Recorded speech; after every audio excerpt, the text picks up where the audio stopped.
right now.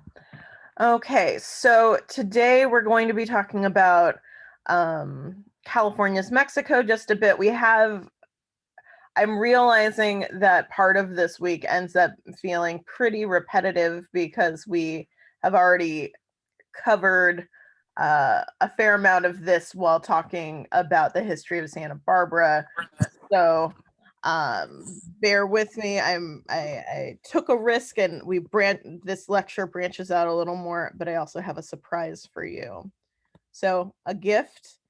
We're not going to have lecture on Thursday. This is what I usually do when I teach. If we're having a take home midterm, I give you the day off to just make sure that you have the time to do the work. So I hope this helps. I realized when I looked at the topic for tomorrow, just like we covered that with Santa Barbara, and I think that an extra hour for you to do your work more than enough. It isn't more than enough time, but it is more than justified to make sure that you have the time that you need and the comfort that you need and lowered anxiety. So no lecture on Thursday, just knock out the midterm. I played with the midterm questions just a little bit. Not too much for the first question. That stayed the same, but for the second question, I added so the second question, does Benjamin Madley call the murder of indigenous groups in California genocide? Is this term convincing? Why or why not? So I just added the second aspect to really make sure that you're not just explaining why it's a genocide, but you're using the class materials to explain why it is convincing or how it can be convincing. And then the last question, the third question, I added a little bit more. So how was Santa Barbara used by different groups of people? Needed to take out that between, just needs to say before 1800. And then I want you to think about land use and natural resources. And I want you to also think about cultural forces and people in power making this possible.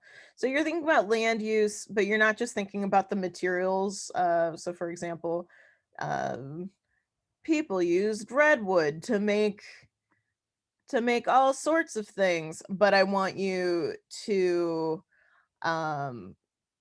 think about the different colonial forces that are at play.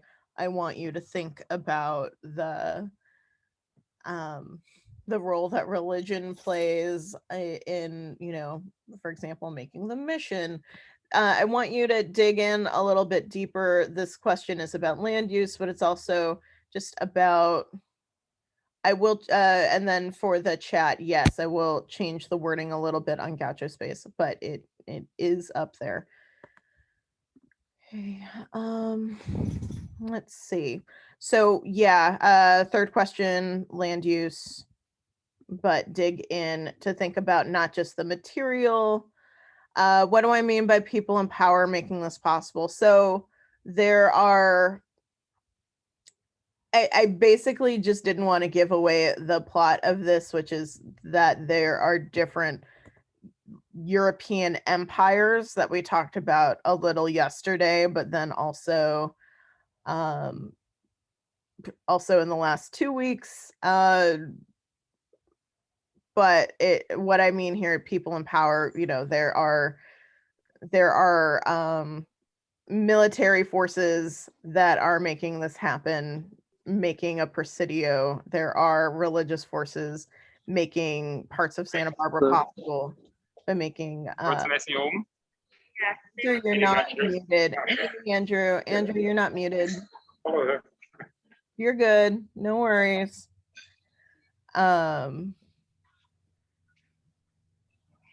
So you have a lot of things to choose from, but what I really wanted to kind of bring home is that I don't just want a list when you're talking about Santa Barbara of just like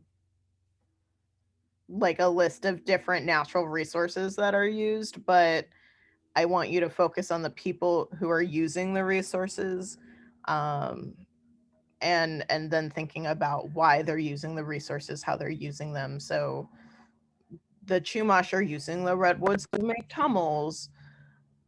That that is very different than, say, this is outside of the scope of what you could write about, because we're going to be talking about redwood use next week, a little bit more next week. But redwoods were used to build up San Francisco 3 times after, in the 1870s to 1900s.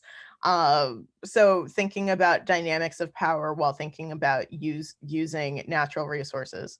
Hope that makes sense.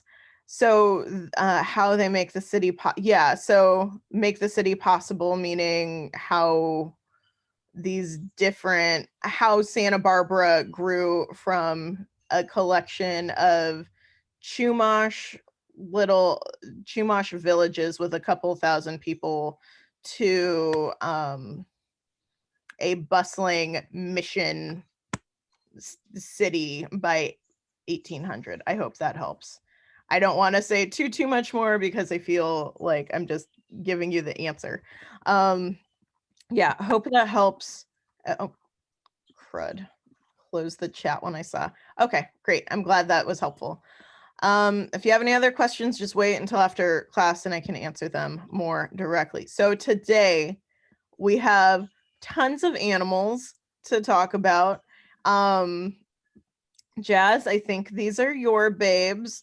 And you did such a great job of making slides. I had to include all of them. I couldn't just take one picture.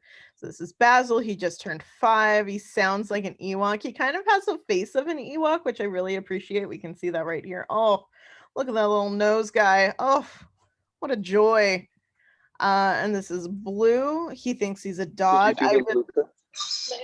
Andrew, again, you are not muted, but it's okay. You're living your life. We're enjoying this beautiful cat named Blue. I also have a cat that thinks he's a dog. This is great. Cinnamon. This is Cinnamon. He'll be 3 and he is a clumsy, cuddly goofball. I think that is something that we can all appreciate. Oh, look at that grandeur. Look at that majesty. Oh, look at that tail, that cute little tail. And then, I'm sorry, Jazz, Kaya or Kaya, I'm unsure, but 8. Oh my God, that's a really good age. But she turns 8 in September, and she's a dwarf breed with a huge amount of sass. That is something I appreciate. Oh my God, that little snoot. Look at that nose. And then I think this is the last slide. We're just going through these quickly. I really appreciate this picture. This has the kind of energy that I have at the end of the day, or that I aspire to have at the end of the day. We like it. We love it. We want more of it. Tinkerbell will be 12 in October, and she always looks grumpy, but she's a sweetie. That is also the kind of energy that I can appreciate, but in the morning. Oh, what a joy. What a delight.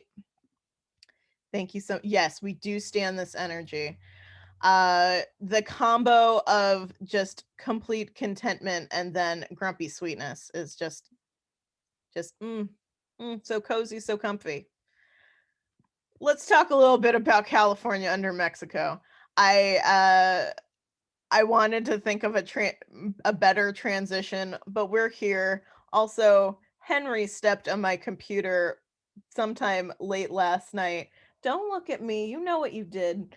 And some of my slides got a little out of order. So I'm going to apologize in advance if there are maybe some wonky transitions throughout. He just straight up stepped on my computer.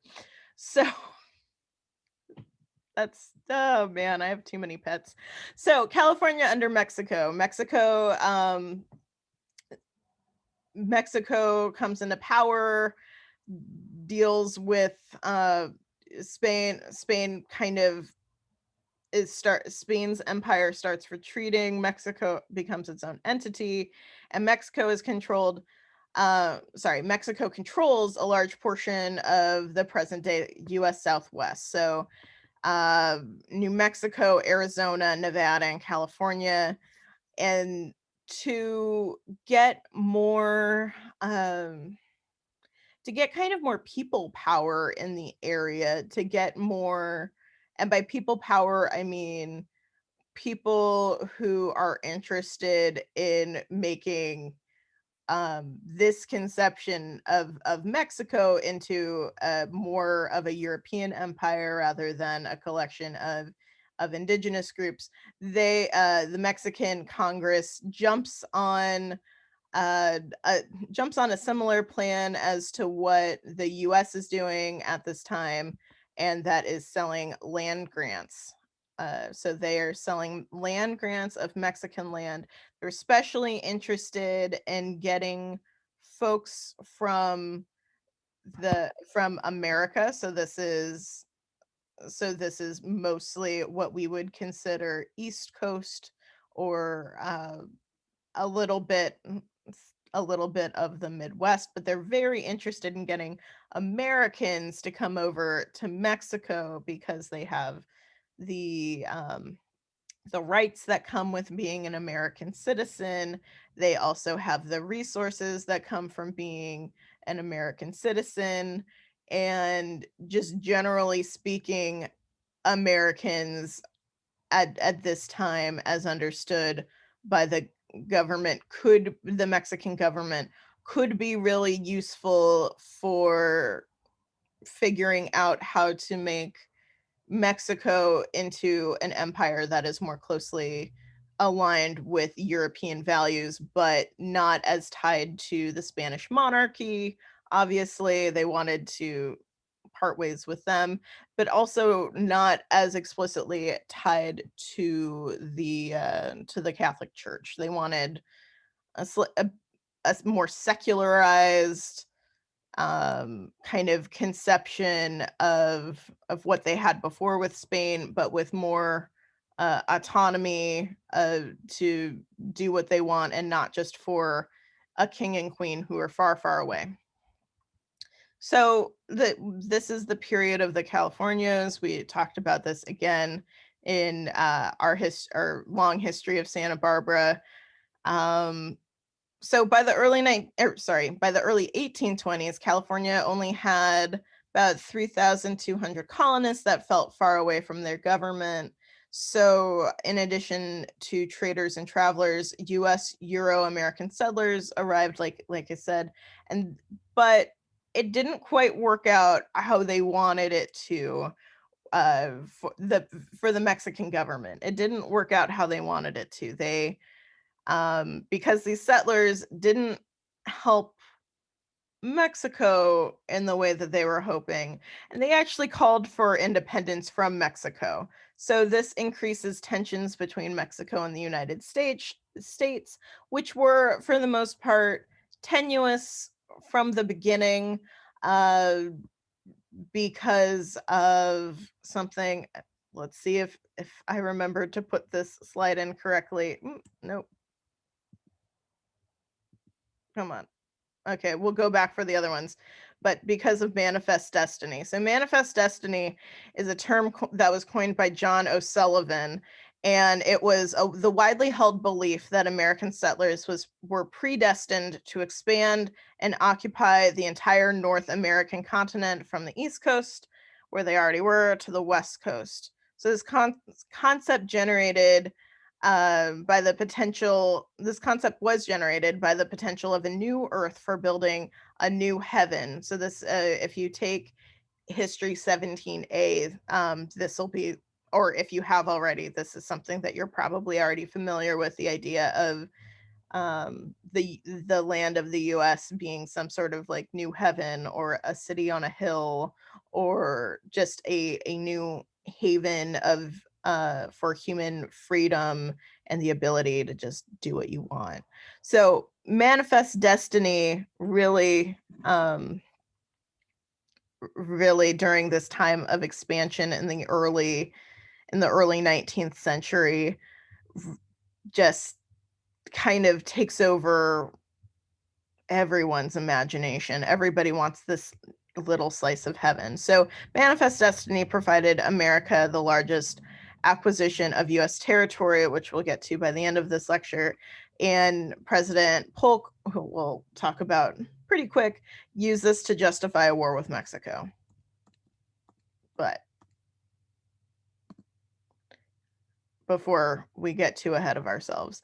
So, by the time that Mexico becomes Mexico and not under Spain, it ends California's mission system in 1833. So these mission lands were broken up.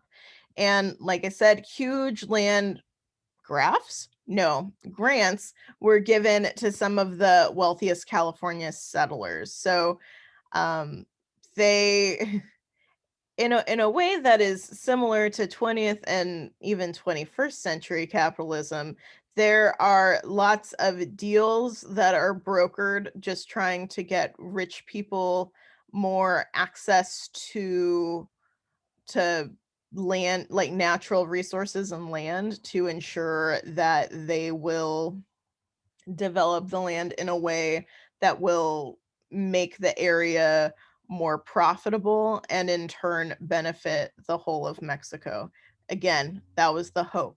So mission lands were broken up, not necessarily because everybody was atheist. It was just because they had huge plots of land, and that was a resource that Mexico could use to try to further its own wealth and status. So we have settlers, especially from the US, creating ranches. These were also called ranchos, with tens of thousands of acres of land. These we talked about an example of this in our first week with Nicholas Den acquiring a huge plot of land that took up the whole area that's campus and then some, and he was able to break it off and to sell little pieces off to other settlers who didn't have as much money,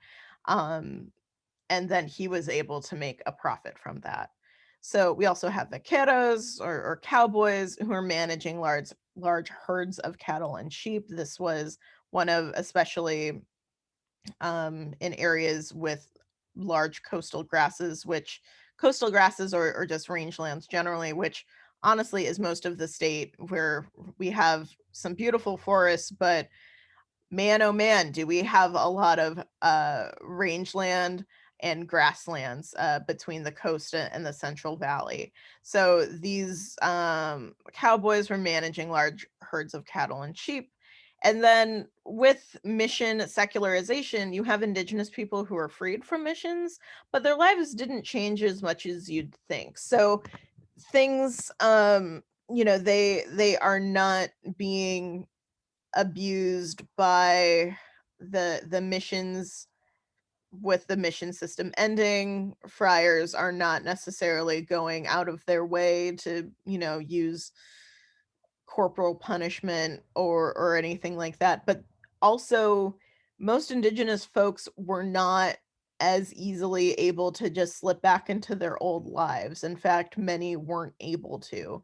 They would have to they would have to what is the word? Didn't have enough coffee yet.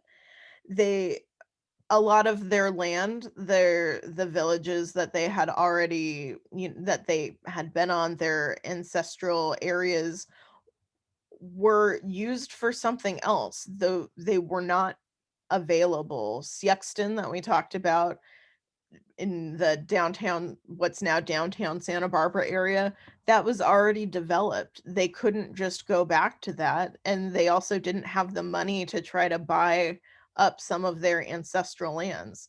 Um, so they couldn't go back to the way things were, but they didn't have the resources to participate fully in the way things that had developed under Mexican rule. So this is an ahistorical term. They were in a catch-22. They were in a rock and a hard place, and this is something that we see again and again when we talk about um, Black, Indigenous people of color, that they, even when aspects of freedom are granted, aspects of freedom aren't always able to be used to the fullest. For example, just because slavery ends doesn't mean that slavery ends. There are when somebody has been dispossessed, displaced, or just brutally harmed, traumatized, killed, etc. Things for you to think about for the genocide question, actually. If you're thinking about that one for the midterm, there are ways that that harm will continue to echo and echo and echo and continue. And that isn't people living in the past. That's just how capitalism works. If you are not in the right place at the right time, if you do not have access to the resources you need to play the game, you're going to be left behind. And that will just continue to multiply over generations.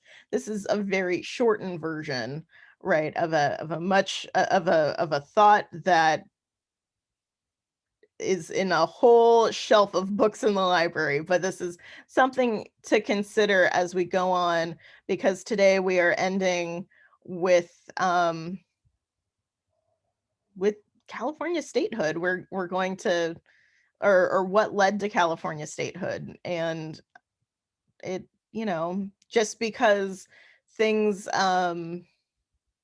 settled down in this period doesn't mean that they settled down for everyone.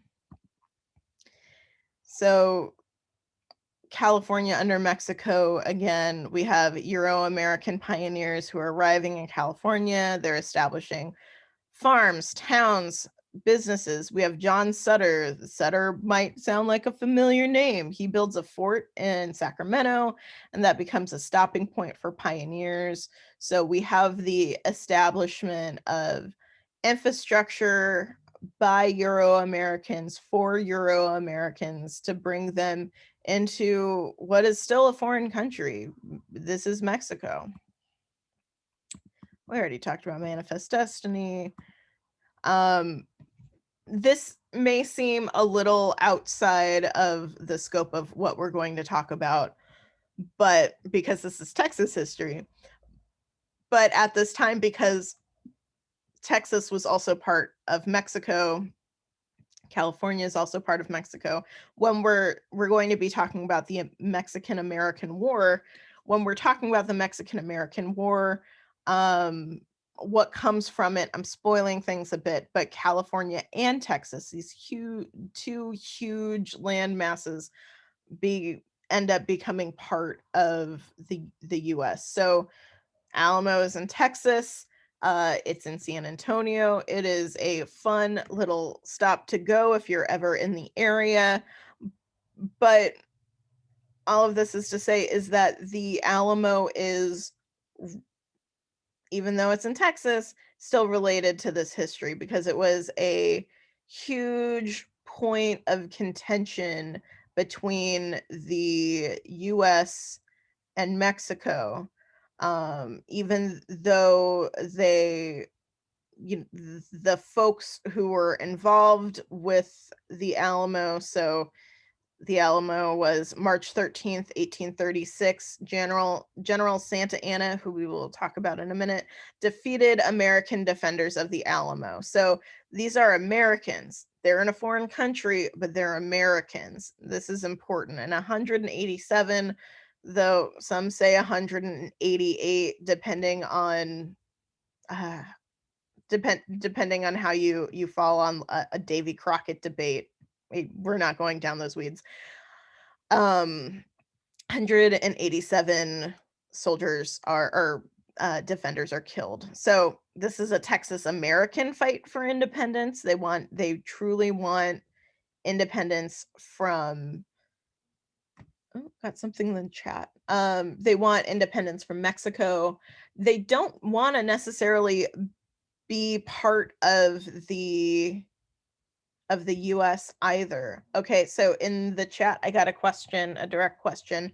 What is the Alamo? The Alamo is this huge battle that happened March 13th, 1836. General Santa Anna is we'll talk about his crazy story, but he is a Mexican general who is trying to calm down a Texas American fight for independence. They want these 187 men who were American citizens who were killed at the Alamo are trying to fight for their independence from Mexico, but also from the US.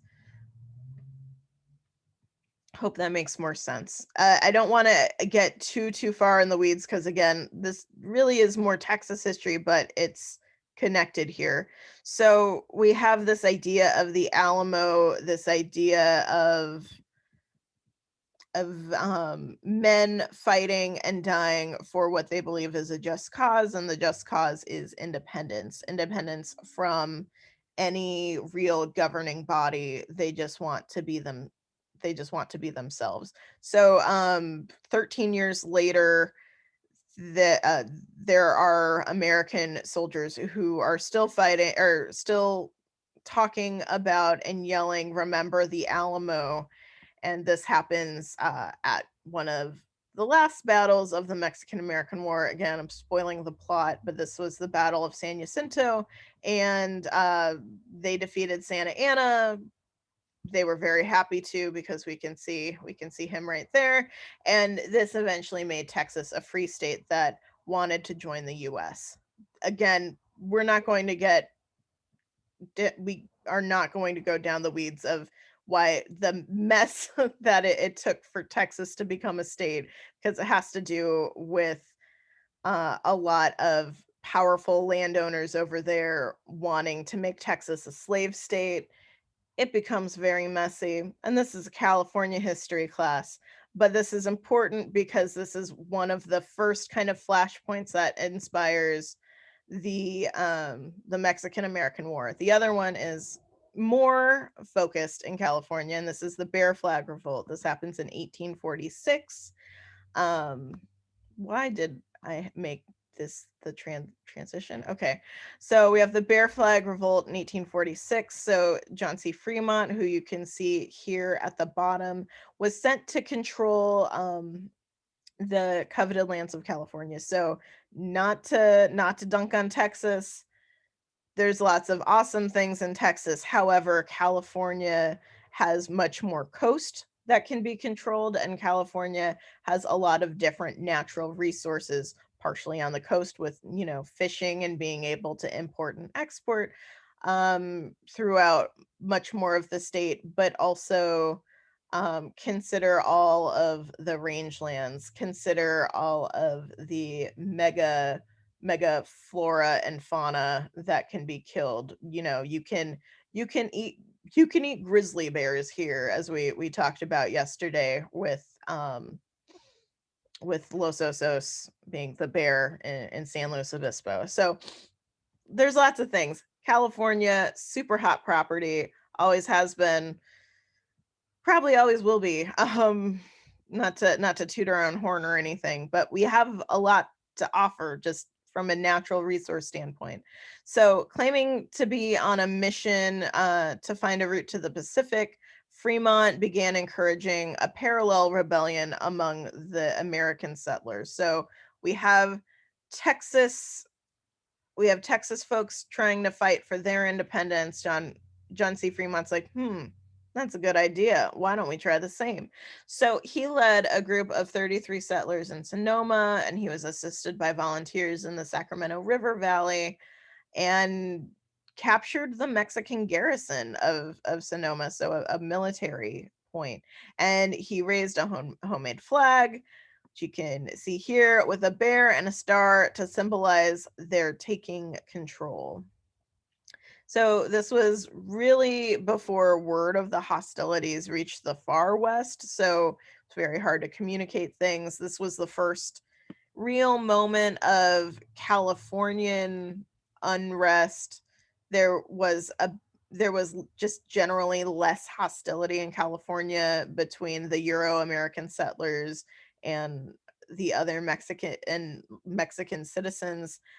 It was much more contentious in Texas, partially because of the cast of characters that you were working that they had there. There were a lot of very just generally rebellious folks over there. So, the words California Republic appeared on the flag, but were never really officially adopted by the folks um, were participating in the rebellion. So it may feel a little ahistorical to call it the Bear Flag Revolt. However, that is the term that historians use to talk about this fight. Oh no, why does it have I did PowerPoint put in transitions and I am not why and I am not a huge fan of PowerPoint transitions. Question in the chat. You may have already said this, but where did the name California come from? Comes from Khalifa, who was a goddess of bounty and wealth. That we're going to talk about that next week because she, while the name came before the statehood, the keeping of the name has its own little history. But yes, comes from a goddess of like wealth and bounty, which really speaks to our natural resources. But yes, more to come. I just need to keep the chat open. Okay, perfect. So with this, the Bear Flag Revolt comes the Bear Flag Republic. Um, they on July 4th, of course, 1846, American settlers in California declare themselves independent of Mexico and they call themselves the Bear Flag Republic. So it was not taken seriously. It was just kind of seen as this kind of extremist weird group, but Fremont and his followers didn't let other people diminishing them. He didn't let that keep him down, and so he got his followers to march to Monterey. So Sonoma to Monterey, that is a bit of a walk. And they captured the Mexican Presidio again. A Presidio is a fort.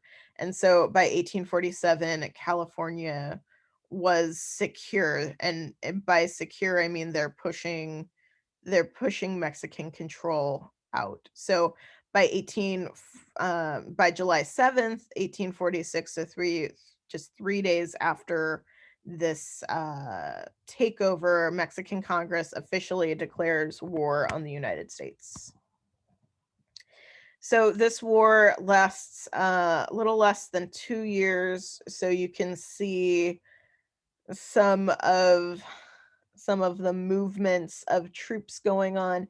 You have troops coming from a surprising amount of actually US made states and not just people from unorganized territories. Um, there are many, there are, for it only being like a year and a half, there's a surprising amount of battles over a wide terrain. So we can see Battle of Veracruz, Tampico, Buena Vista. Generally speaking, though, because the Bear Flag Revolt and the creation of the Bear Flag Republic um, is around San Francisco, so it's in Sonoma and Monterey. Basically, the wars start here, up in what we consider northern or central northern California, and moves down through the upper parts of what was considered Texas, but really I think that would be, yeah, New Mexico, and down, down, down until they get here, Mexico City. Ooh, and I just changed the slide for myself. So the beginning of the Mexican-American War, April 25th, 1846. There's already Mexican and American forces that are clashing in the disputed territory, so we can see that this is a couple months before the creation of the Bear Flag Republic. Um, but Mexican and American forces are already disagreeing. Things are not going well. There's a big dispute over Texas and its boundary, and 11 American soldiers are killed there. And because of this, the US declares war, um, actually before Mexico does. But in my opinion, I think both have to declare war to for it to be a thing. But that's just my hot take.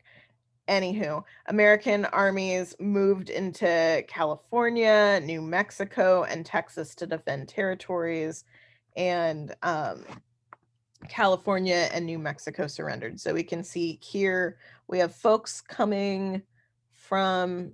I wish this map was a little bit more. So a lot a lot of the more east coast, so the northeast, people in Massachusetts and New York, for example, didn't have too many opinions about the potential expansion of the U.S. besides rich folks who wanted access to that land. Um, Another question in the chat: if the US was mainly Spanish folks, where did the American people come from? They came, not a dumb question. They came from, and it's useful that you're asking this while we're looking at a map. A lot of these American citizens are coming from unorganized territory that they had entered by just traveling mostly through wagon from other sorts of other already established states. So because of the land grant, um, the potential of land grants, you have a lot of folks who are trying to seek their own fortune and leave more established cities and states to, you know, put all of their money, all of their savings into buying a piece of land and hoping that it worked out. It worked out for some, it didn't work out for all. But you have massive wagon trains going on. Think the most famous example is the Oregon Trail, where folks are, you know, moving towards here, and then a lot of those people, depending on the route that they would take, would come down through there. Other times, especially if they were more southern states, they would also swing through the south, but that is where American citizens were coming from. But they weren't huge populations. It was a couple thousand people, but it's a couple thousand people who had a decent amount of resources. And by resources, I mean money, but I also mean social capital. And and that can mean a lot when you're trying to convince a still very young country to go to war. The US was not very populous. The Northeast had a lot going on for it. It was very established because they had been British colonies, but Iowa, Missouri, less so. New Orleans had been a French colony, so a bit more establishment, but Alabama, Mississippi, less so. The difference here is that when you have people coming from the South or slave owning states, they have a lot of opinions about keeping those slaves, those enslaved people, because they want to continue using and profiting from their labor, whereas people who are coming from more north tend to end up in in the San Francisco area and just California more generally, and so they're not as enamored with chattel slavery. I hope that helps. Okay, perfect. No, not transitions. They're the worst. Okay, so Mexican American War, it was fought, like I said, between 1846 and 48. Why does PowerPoint do this to me? So many types of people from different religions and states were involved in the war, like Missouri, Mississippi, Kentucky, Utah, Nevada, California, Maine, Chihuahua, Oaxaca, Puerto, and De La Cruz. These are spelled differently than you have likely seen them because these are anglicized spellings and how the historical documents of the Mexican American War from the American side writes these names. So all races were involved who were in this area at this time, and all types of people and backgrounds, even ordinary people, were called to war for the Mexican and Native American families. And all of this going on really made Indigenous folks feel as if they were foreigners in their own native land and homes, which, again, going back to talking about mission secularization, is a problem and is why even when that mission system goes away, the pain, the separation, the issues, the consequences that came from the mission system don't stop. I'm sorry, I really hate transitions. Oh man, why do you do this to me, PowerPoint? So, on April 25th, 1846, Mexican cavalry attacked U.S. soldiers under the command of General Zachary Taylor, killing or wounding 16 men. They then laid siege to an American fort along the Rio Grande River. General Taylor called for reinforcements, and with the help of the superior rifles and artillery, they were able to defeat the Mexicans at the battles of Palo Alto and Resaca de la Palma. Shortly after, President Polk was not a popular president, but he tried to make himself a little bit more by saying this, that Mexico has shed American blood on American soil. And so he asked Congress for an official declaration of war on May 13th, 1846. And surprisingly, both houses of Congress voted by a large majority to declare war on Mexico. So again, we have a lot of rich people in power who are seeing the benefits of potentially taking this land and how and its resources and its people, and thinking about how by really diving into manifest destiny and really trying to get it that they could enrich themselves in their lives. But on the other side of the battle, we have General Santa Anna. Uh, he lived an such an interesting life. I tried to condense it, and this may seem a little out of order just because we're going through his whole life, but he's fascinating. So here we are.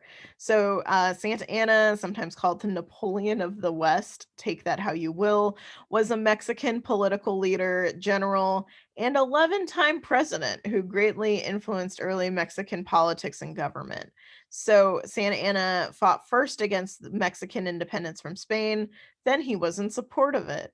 He had a lot of military failures, and they resulted in Mexico losing over half of its territory. He is the reason why the US won the Mexican American War. And yeah, so this began with the Texas Revolution with the Alamo, and then it ended with the Mexican cessation of 1848. Cessation means ceding land, so basically giving up land. He was exiled to Cuba, and because he had secretly been dealing with representatives of the United States.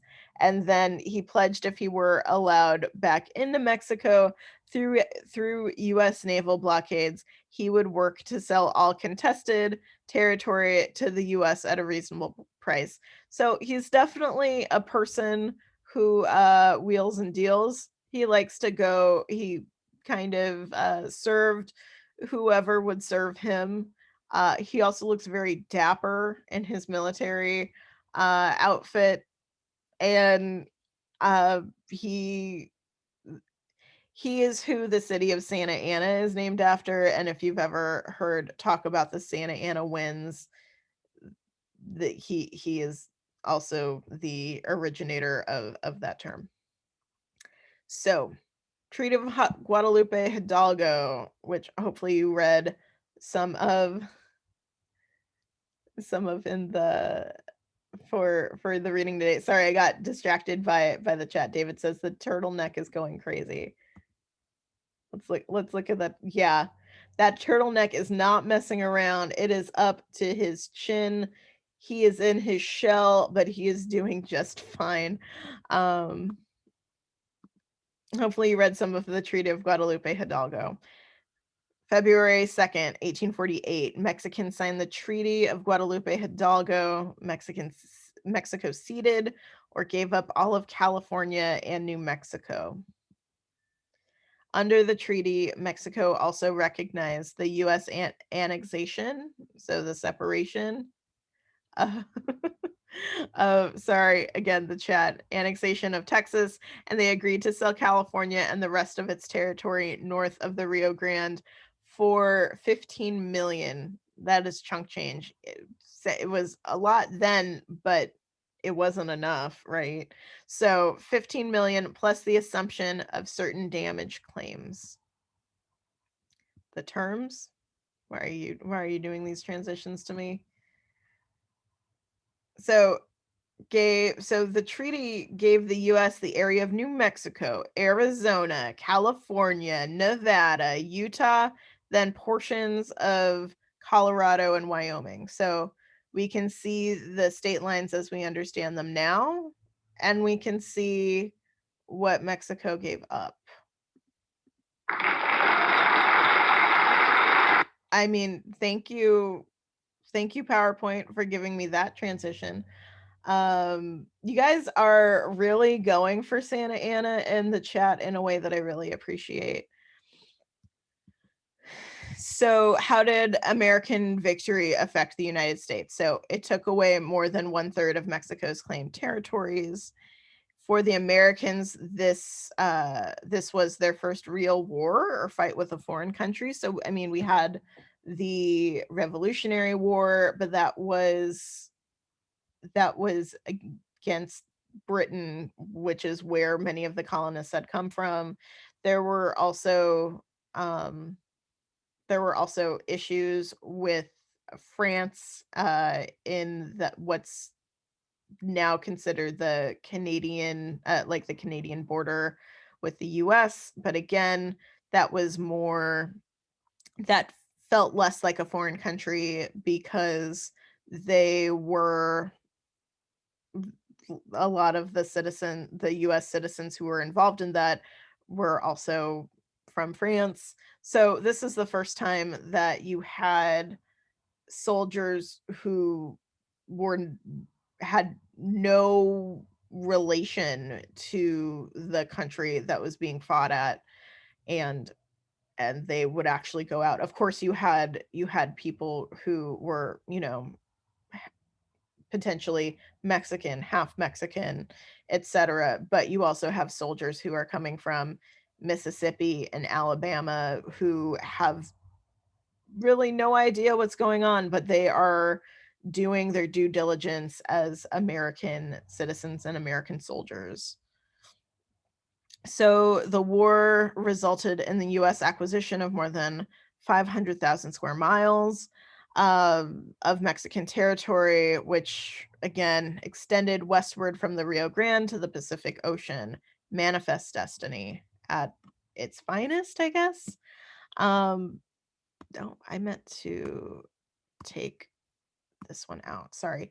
So as so this happens 1848, 1849, this new fresh California Bear Republic discovers gold. There is historical thought that it actually happened in 1848, which I agree with. They didn't want to bring it up when they were the finders of the gold did not want to bring it up when when the US was in talks with Mexico, thinking about the value of the area. Um so that is where we get this idea of a gold rush happening in 1849 and the San Francisco 49ers. But gold was found in 1848, and some also argue that it was found way before then, but for the most part they tried to keep it hush, keep it secret, because they wanted to get the land for as cheap as possible. So we talked a little bit about Sutter and earlier, and gold was found at his mill in 1848. Again, keep it secret, keep it safe. Didn't tell too many people. However, after the Mexican cessation, 1849, you have at least 80,000 gold seekers. So you are multiplying the population of California at least by 3, maybe even 4, especially of Euro Americans. So you have 80,000 gold seekers, again known as 49ers, who came to California hoping to strike rich. Panning for gold was actually really simple, and so that's why it was so attractive. Not just because you're getting gold, which would be a huge payout, but anybody could do it. You didn't have to have a lot of skills. Basically, you just fill a pan with dirt.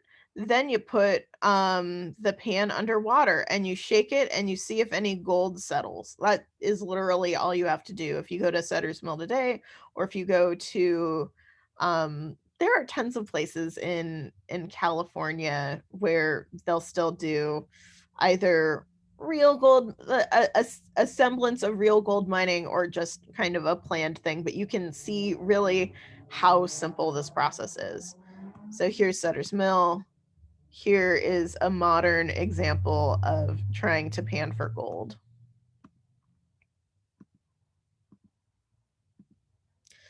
We're also going to be talking about this next week, but we have mining camps that are springing up wherever there are enough people to look for gold. And at the mining camps, people were prospecting, searching for gold, and others ran businesses that catered to miners, so laundry, food, innkeepers, legal services and supplies.